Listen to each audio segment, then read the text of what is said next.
புதன்கிழமை evening to night routine பார்த்துடலாம். பாப்பாவுக்கு ஒரு டம்ளர் மால்ட்டை ஆற்றி கொடுத்துட்டேன். எனக்கு வந்து ஸ்ட்ராங்காக ஒரு டீ போட்டு பிஸ்கட்டை வச்சு சாயந்தரம் சாப்பிட்டாச்சு.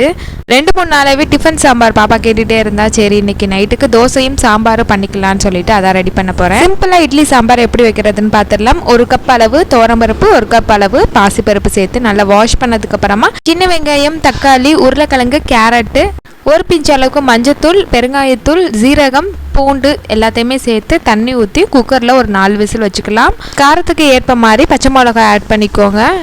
4 விசில் வந்ததுக்கு அப்புறமா நல்லா மேஷ் பண்ணிக்கலாம். சாம்பாருக்கு தேவையான அளவுக்கு தண்ணி ஊற்றி தேவையான அளவு உப்பு போட்டுட்டு தாளிப்பு போட்டுட்டு கொத்தமல்லி தூவி ஆஃப் பண்ணோம்னா சிம்பிளாக அண்ட் சூப்பரான டிஃபன் சாம்பார் ரெடி ஆயிரும். இது இட்லி தோசை ரெண்டுக்குமே சூப்பராக இருக்கும். சைட்லேயே நான் மொறுன்னு தோசையும் ஊற்றிக்கிட்டேன். தேங்காய் சட்னி இருந்தால் நல்லா இருக்குமேனு அதுக்கப்புறமா கொஞ்சமாக தேங்காய் சட்னியை அரைச்சிக்கிட்டேன். தோசை, தேங்காய் சட்னி, சாம்பார் இது 3 காம்பினேஷனும் ரொம்பவே சூப்பராக இருக்கும்.